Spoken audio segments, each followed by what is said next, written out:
RTV6, Indianapolis This Week. Welcome to Indianapolis This Week. Thank you so much for joining us, everyone. I'm Jason Fechner, and we begin with this week's political bombshell making headlines from the State House now to the nation's capital. New documents showing then Governor Pence was using an AOL account for public business while he and other Republicans blasted Hillary Clinton for her own private email use, though on a private server. Governor Eric Holcomb's office released 29 pages of emails, all sent from Pence's private AOL account during his time as governor. The emails show the former governor communicated with top-level staff and cabinet members about state business, including several matters of public safety and homeland security. Several dealt with the screening of Syrian refugees. Another commented on the Indiana Department of Homeland Security's state-level response after the attack on Canada's parliament. Pence didn't break any state law with the use of that private email, but the vice president's press secretary says Pence's account was compromised last summer by a phishing scam. Those documents obtained by RTV6 show Pence used that email account during last year's presidential campaign. The vice president's press secretary called any comparison between Pence's email and Clinton's private email server absurd, since Pence didn't deal with issues of national security. In a statement, Mark Lauder said that Pence complied with the law to ensure that state-related emails are being transferred and properly archived by the state. Lauder went on to say the emails are being managed according to Indiana's Access to Public Records Act. Our political insiders standing by to weigh in. Much ado about nothing or political spin as usual. That's later in the show. Meanwhile, this weekend, congressional Democrats right now are calling for Attorney General Jeff Sessions to resign, even after he recused himself from any investigation having to do with Russian ties to the Trump administration. It comes after revelations this week that Sessions met twice with the Russian ambassador during the 2016 campaign. He held a press conference on Thursday in which he hoped it would ease the controversy. I have recused myself in the matters that deal with the Trump campaign. As Democrats demand Sessions' resignation, the president stood by him this week. Sessions says his meetings were not as a Trump campaign official and were appropriate as a then senator. Democrats say he intentionally misled Congress during his confirmation hearings, and they point to a specific exchange with Senator Al Franken. Anyone affiliated with the Trump campaign communicated with the Russian government in the course of this campaign. What will you do? Senator Franken, I'm not aware of any of those activities. I have been called a surrogate at a time or two in that campaign, and I did not have communications with the Russians, and I'm unable to comment on it. Sessions says he answered the question honestly. On September 7th of last year, then candidate Trump made headlines for calling Putin far more of a leader than President Obama. Turns out Sessions met with the Russian ambassador in his office the very next day. President Trump has said he wasn't aware of that meeting. Meanwhile, in Indianapolis this week, former U.S. Attorney General Eric Holder told RTV6 that Sessions is doing the right thing by recusing himself from the investigation into Russian interference. We asked him if he thinks Sessions should actually step down. Here's RTV6 State House reporter Katie Hines. Do you think Jeff Sessions should have resigned? I don't think on the basis of what I've heard so far that there is a basis for resignation. I think there is a need to investigate further what the nature of his contacts was with the Russians, and I understand that Congress might be doing something in that regard. What's at stake when it comes to the integrity of the investigation into possible Russian interference in the election? Well, I mean, what's at stake is the fate of our democracy. We were essentially attacked in a cyber way by the Russians. They made an attempt to interfere with the most important decision that we make as Americans, who's going to be the president of the United States. And I think that we have to investigate that. We have to understand who was involved. We have to understand all that happened, and then we have to take retaliatory steps, it seems to me, based on those investigative steps. Who should lead that investigation? Well, I think that's a really interesting question. I think the Deputy Attorney General would be the person who would normally do that. We don't have a Deputy Attorney General at this point. He has a confirmation hearing coming up. But the next question is, should it be the Deputy Attorney General, or should there be a special counsel? And I think that really is something I'm not quite sure how I feel about. I think that the career people at the Justice Department are capable of doing a good investigation, and so we'll see what happens. Do you think Sessions has a responsibility to disclose what he discussed with the Russian ambassador? I think to the extent that he can, that would be a good thing, to put on the record, to be as transparent as he possibly can. What was the nature of the conversation? Why was he talking to the Russian ambassador on the 2 occasions, as I understand it, that he did? I think some transparency there, some expression of what actually happened would be a good thing. Now, amid the Jeff Sessions controversy, President Trump is calling for unity. He did so in his largest speech since Inauguration Day, delivering that address to a joint session of Congress for the first time last week. We saw a much different, and some would say a softer tone. He touched on the wall that he says he still plans to build between the U.S.-Mexican border. He also called to repeal and replace the Affordable Care Act, as well as to increase military spending. I am asking all members of Congress to join me in dreaming big and bold and daring things for our country. With that, many Democrats and Republicans still concerned about his plans for the Affordable Care Act, including Senate Minority Leader Chuck Schumer. The reality, once again, the Republicans in the Trump administration are in a total pickle. They can't put a plan together because they don't know how to deal with it. They're apparently working on that plan this weekend. President Trump is also proposing major cuts to some federal agencies and what he calls historic tax reform. Amidst that ongoing call for unity from the president, Dan Quayle's former chief of staff, Republican Bill Kristol, is calling for a bit of an enhanced role for Vice President Pence. He says Pence's time in the White House could be unprecedented. We sat down one-on-one with Kristol here in Indy, and what he says is in front of Pence is eye-opening. Pence, I think, could have a much more visible and probably more central role. The Trump White House has almost no one who has served in the federal government. They have, I think, literally no one at the very senior level who served in the White House or in the executive branch. But the person who knows the most about how Washington works in the Trump White House is Mike Pence.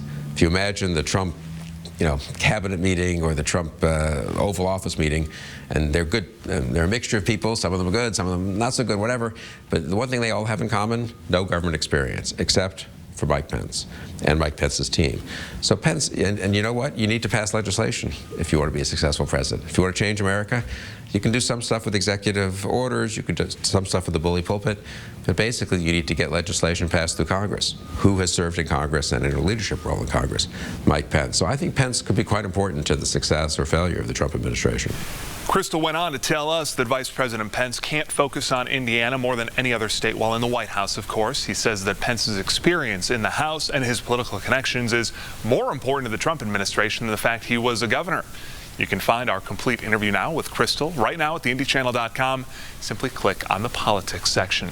Meanwhile, former Indianapolis Mayor Greg Ballard could be in the running for a position overseas for the Trump administration. He told RTV6 the Trump team is interested in his background as a Marine along with his experience as mayor here. He says last month's meeting with the transition officials went in a different direction than he expected, and he's absolutely interested in the opportunity to serve his country again. Well, what to say? I mean, all those things that Marines and soldiers and sailors do, whatever the mind tell. I mean, my last duty station was at European Command in Stuttgart, Germany, and I was doing plans there, so that might be of some interest to them, that sort of thing. Ballard says he has talked with the Trump staff every couple of weeks, and he says he thinks any possible offer or decision is still a few months out. Still to come, Madam C.J. Walker, an icon in Indianapolis and really all around the world, having such a huge impact on our city. We're going to take a look at her legacy through the eyes of her great-great-granddaughter. It's a story you can't miss. Coming up, you're watching Indianapolis This Week, only on RTV6. Welcome back. Madam C.J. Walker had a huge impact on Indianapolis and really all around the world as America's first female self-made millionaire. And we're taking a look at her legacy through the eyes of her great-great-granddaughter, A'Lelia Bundles. Bundles is a Hoosier native, acclaimed author and veteran journalist as well. Our own Erica Fly caught up with her at a very special venue, the Madam Walker Theater. Tell me about the feeling that you get when you walk into this historic landmark. This building is magic for me, in so many ways. It brings back memories of walking into the building when I was a little girl, when my mother worked on the 4th floor. We'd ride up the elevator. Mary, the elevator operator who always had rouge and perfectly coiffed hair. And now as an adult and seeing that the building has been preserved, that it's a National Historic Landmark that welcomes amazing entertainers and speakers, makes me feel so happy that it has been able to continue the legacy of Madam Walker. Tell us about Madam C.J. Walker's story of success. Her hair began to fall out, and she developed an ointment and a shampoo that healed her scalp disease and turned it into a business. Her story is really one of the most amazing American success stories. Her parents had been enslaved. She was born 2 years after the end of the Civil War in 1867 on the same plantation where her parents had been enslaved, and yet by the time she died in 1919 at 51 years old, she was a millionaire. So I love the fact that Madam Walker had a successful business, but I really love that she employed other women, that she was a patron of the arts, a philanthropist, a political activist who was contributing large amounts of money to community organizations, to schools, to the anti-lynching movement. How did Indianapolis play a role in that story? She came to Indianapolis in 1910 because Indianapolis had a really thriving black business community. It was, as it is now, the crossroads of America. For somebody who had a mail order business, this was a perfect location to headquarters your company. You are doing a great job following in her footsteps as her great-great-granddaughter, so accomplished in your own right. What do you take from her story and what you know about Madam C.J. Walker and apply it to your life? When I was growing up, my mother was vice president of the Madam C.J. Walker Manufacturing Company, and so my mother was really my direct role model, and I watched that she was president of the PTA, that she was involved in politics, and so I took those lessons. Well, those are some of the same lessons that Madam Walker provides for me, that you make some money and you give some money, that you have excellence really as your watchword, and that you use the good gifts that you have to try to make a contribution in your community. Our thanks to you both. Still such an incredible story all these years later. Bundles is Madam Walker's biographer and shares her legacy through both her books and public speaking events. Well, time now for I Say, You Say, our weekly commentary segment where we hear from someone in the community about what they think. Our guest today, Amber Stearns, the news editor for the weekly publication you see all over Indy, Nouveau. When I was a kid, I used to hate it when we sang America the Beautiful in elementary school. Now, I know it's a beautiful song that is a tribute to our country, but for me, it proved an old adage incorrect. Sticks and stones may break bones, but words, well, they can hurt too. Imagine being a 6 or 7-year-old kid who suddenly becomes the center of negative attention as an entire class screams "Amber waves of grain" at you at the top of their lungs and making jokes. I still flinch to this day at the phrase. It made me hate my name and, even worse, question my self-worth. I was 13 years old before I learned that amber was actually petrified tree sap and considered a beautiful jewel in Eastern European countries. I was in college when amber became super cool because Jurassic Park taught us how to imagine extracting dinosaur DNA from mosquitoes trapped inside. But I realized words and their intent really do matter. Words can be used to hurt and to heal, to lift up and to tear down, to enlighten as well as delude. I became a journalist to use my words for enlightenment and healing. Like so many of my colleagues, I seek the truth and report it. So when I hear what we do called fake news, or that they're only words, it doesn't matter, it hurts, like those amber waves of grain. But I know that what true journalists do is like petrified tree sap. It's real, it's true, and it's beautiful. I'm Amber Stearns, and that's what I say. News editor at Nouveau, Amber Stearns, thank you so much. And we want to know what you say. Let us know what you think of what Stearns had to talk about, or anything on your mind about Indianapolis this week. And you can reach out to us on Twitter, on the RTV6 Facebook page, on the RTV6 app, or at theindychannel.com, or all of them, whatever works. Next up on Indianapolis this week, we're going to sit down with our political insiders as they analyze the revelations about Pence's private email account used for state business. That's coming up next. 10 on RTV6. And welcome back to Indianapolis this week. We are joined now by our political insiders, Mary Beth Schneider, of course, Kip 2 for the Democrats, our favorite conservative commentator, Abdul Hakim Shabazz. And let's start off by talking about Mike Pence, AOL, his emails, and state business. Kip is very fired up about all of this, but Mary Beth, let's start with you. Well, I want to give a big shout out to the Indianapolis Star. Tony Cook did a really good job here. It became known that Pence had an AOL account last summer when it was hacked and somebody sent out one of those ones, you know, we're stuck in the Philippines and we need money, when he clearly wasn't. They put in FOIA requests at some point here. I'm not exactly sure when, but it took the Pence office months to respond. Finally got that stuff showing he was doing state business on his private email. Not breaking the law, not though. Illegal, but the hypocrisy is hip deep here. When you're going around, you know, saying lock her up about Hillary Clinton having a private email server, it would have behooved you to at least admit that you also used private email. Kip, take it away. Well, we spent, I think, as a country, at least a year, maybe over a year, doing investigations of Hillary Clinton because of the email issue. The Vice President of the United States knew this the entire time, fanned the flames of this faux controversy, all the while knowing he was doing precisely the same thing that she was doing. And I think the hypocrisy... I don't recall a private server at the governor's residence. It's a distinction without a difference. He was using private email. The reason she set up the private server is so she could have private communications. The exact same thing. The fact that it wasn't a server in the governor's residence is immaterial. It is the question of what you're supposed to be doing with your private email and what you're not supposed to be doing with your private email. And you're not supposed to be, according to Mike Pence and every public statement he made for a year, using your private email for public purposes. And that's what he was doing. Allow me to throw in this thing called the law. Because in Indiana, the law does not prohibit elected officials from using their private email to engage in conversations about public discussion. I've engaged in a number of conversations with a number of elected officials via their private email. Do you care sharing them with us today? Everybody that you've had private conversations and private email with, I think these folks would like to know who those people are. Including yours? Yeah, I mean, you're right that it's not against the law, but what it does is skirt the law, because you are supposed to have state business done in an open way and be available for public record searches. And his private email was not easily available. If somebody else in another agency was doing a public record search, they are not going to pull out all the ones that are on the AOL. But that's where I have to respectfully differ with Mary Beth, because whenever I ask for doing a public records request, I always ask for all public email and email that might have gone on individuals' private email addresses, because just the nature of how we do business these days, there's going to be some communication from somebody's Gmail, Yahoo, somebody may still have an old Excite email account. AOL. AOL out there somewhere. So in the nature, now the thing is, when you're requested, they try to lie to, they try to conceal, they try to conduct state business. That is a fair, legitimate question.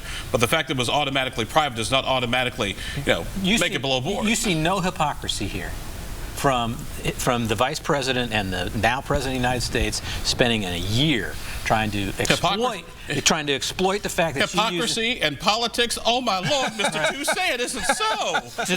She said it isn't so. She said it was up to the hips. I'd say it was over their head. But I, for one, just want to point out that I don't want to see Abdul's emails whatsoever, or text messages or phone calls. I don't know. You might get some scoops. I could. This is a big issue. Check out my Snapchat account. Right, look out, look out. This is a big issue in the media. Of course, Democrats seized upon it. Indiana Democrats put out a statement immediately Thursday night when the story broke. When it's all said and done, when this weekend passes, is this an issue that doesn't really go anywhere in a story that quickly dies out? Well, the election's over. I mean, that's the thing that frustrates me more than anything. How is it that we wait till 4 months after the election to find out what Mike Pence was really doing? I mean, it just is, to me, it's another indication of how ridiculous the last year's campaign was and how poorly it was covered by the national media. And it just seems to me that they were obsessed with things that didn't matter. But the Republicans did a better job of exploiting those things that really in the end didn't matter, and painting Hillary Clinton as some corrupt person because she had a private email when the governor of Indiana, who is now the vice president, had the same thing. I don't think it entirely dies out because the governor's email is still an issue before the Indiana Supreme Court. They have tried to keep some of their emails secret. They redacted a lot of the stuff that they sent to the Star on this public records request, saying that it was too sensitive. So it still remains to be seen exactly what was in the emails. And Mary Beth takes us to break. Abdul, Kit, Mary Beth, thank you for joining us. Join us on Twitter right now at Indy This Week. We'll be right back. Only at the Room Place. Hope you're having a fantastic Sunday. Storm Team 6 meteorologist Kyle Mounts here with you, and get outside, enjoy some of the mild temperatures coming back our way. Springfield for us in Indy at 62. We'll have that southwest breeze around 15 miles per hour, and tonight those clouds going to keep us mild down to just 49 degrees as you're getting ready to head out the door early on your Monday. And rain chances, those will come back as we go throughout the day on Monday. Pretty scattered, light stuff here the first half of the day, becoming a little more widespread as we head into the afternoon and evening, and even as we go into your Monday night. That's when we could have a rumble of thunder, maybe some gusty winds with a few thunderstorms. Not expecting widespread severe weather for us, though. 7-day planning forecast shows the mild temperatures will stick around here for the next several days. A high of 60 for you on Monday, 58 on Tuesday. That rain's out of here pretty early in the day, and then pretty tranquil weather for much of the rest of the week. Those highs back to 62 by Friday.